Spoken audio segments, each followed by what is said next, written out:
नगर निगम के दफ्तर से एक भूखंड के पट्टे की पूरी फाइल ही गायब हो गई है। जानकारी में आया है कि नगर निगम के उक्त भूख पट्टा अवैध तौर पर जारी किया और अब इस मामले में सवाल उठे तो फाइल को दबा दी गई। अवैध तौर पर दिए गए एक पट्टे की एक सोशल वर्कर ने सूचना के अधिकारी के तहत दस्तावेज मांगे तो उसमें भी टालम टोल किया जा रहा है। मामला राजस्थान कृषि महाविद्यालय की जमीन का है, जिसका नगर निगम ने रावप्रीत सिंह नाम के व्यक्ति को पट्टा जारी कर दिया, जबकि कृषि विश्वविद्यालय ने उक्त भूखंड यूनिवर्सिटी का होने की बात करते हुए नगर निगम को नोटिस भी जारी किया और साफ कहा कि यूआईटी के साथ हुए MOU के तहत उक्त जमीन यूनिवर्सिटी की है। यह मामला जब उजागर हुआ तो सामाजिक कार्यकर्ता रूपीना अरोड़ा ने इस मामले की संपूर्ण जानकारी और पट्टे की कॉपी नगर निगम प्रशासन से मांगी। रूपीना का कहना है कि नगर निगम द्वारा उन्हें किसी तरह की जानकारी नहीं दी जा रही है। जिस तरह से नगर निगम द्वारा टालमटोल किया जा रहा है, उससे साफ प्रतीत होता है कि नगर निगम द्वारा मामले को दबाया जा रहा है। रूपीना ने बताया कि गुरुवार को भी जब वह निगम में अपील का दिन होते से दस्तावेज लेने पहुंची तो फाइल नहीं मिलने का बहाना कर टाल दिया गया। आशंका व्यक्त की जा रही है कि नगर निगम में फाइल गायब कर दी गई है। जब इस बारे में निगम के महापौर GS टांक से बात की तो वे भी पल्ला झाड़ते हुए नजर आए। आज इसको अपील के लिए आई थी, अपील में इसका निस्तारण कर लिया था, उसको बता दिया गया था, तारीख मेरे को याद नहीं है, उस दिन आपको जो है कॉपी मिल जाएगी और आप यहाँ नहीं आओगे तो हम बाई पोस्ट भेज देंगे। और आज मैं फर्स्ट अपील की सुनवाई पे आई थी, RTI लगाई थी मैंने एक, जिसमें मैंने पूछा था कि मुझे दस्तावेज़ दिए जाएं जिस पे पट्टा जारी हुआ है, फर्जी पट्टा जारी हुआ है। हमने 26 तारीख को इनको एक लीगल नोटिस भेजा था। अरुण जी व्यास वकील है जिन्होंने इनको एक लीगल नोटिस भेजा था, क्योंकि MPUT की ज़मीन है सर जिस पे इन्होंने पट्टा जारी किया है। ये MPUT का लेटर इशू हुआ था कि हमारी ज़मीन पे आप पट्टा कैसे जारी कर सकते हैं।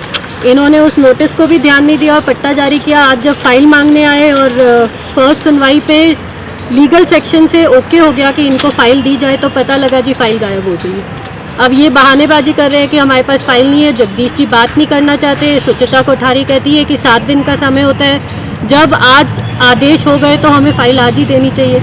और जब फर्स्ट अपील की सुनवाई थी तो फाइल तो साथ में होनी चाहिए थी, जब सुनवाई का समय था तो इनके पास फाइल ही नहीं है। और अब ये बात को दबाने के लिए घुमा रहे हैं और इनको बोल रहे हैं कि आप लिख के दे दो, तो कहते हैं 7 दिन का समय होता है। बल्कि ऐसा कोई समय नहीं होता कि 7 दिन में आपको जवाब देना होता है। अगर ऐसा है तो आप लिख के दें कि आप हमें 7 दिन बाद फाइल की कॉपी देंगे, कि नहीं हम पत्रावली में लिखेंगे और आप बाद में 7 दिन बाद आइएगा हमारे। सर आयुक्त महोदय तो कभी फाइल देना ही नहीं चाहते थे, तभी फर्स्ट अपील हुई, अदरवाइज़ क्यों होती फर्स्ट अपील।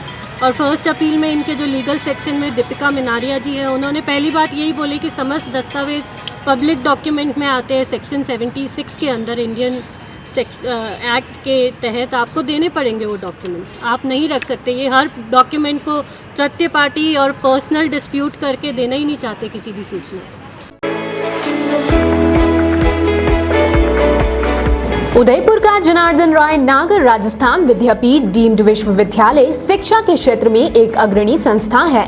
इसकी स्थापना ख्यातनाम शिक्षाविद मनीषी पंडित जनार्दन राय नागर द्वारा वर्ष 1937 में की थी।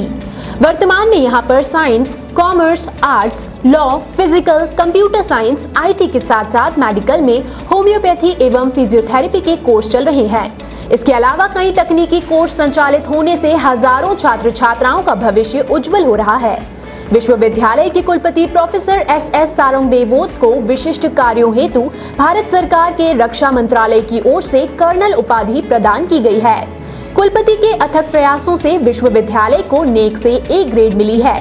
एडमिशन के लिए संपर्क करें प्रतापनगर के समीप विश्वविद्यालय परिसर में, जहां पर सभी प्रकार के कोर्स के बारे में संपूर्ण जानकारी के साथ छात्र छात्राओं के भविष्य को ध्यान में रखकर दिया जाता है निःशुल्क परामर्श।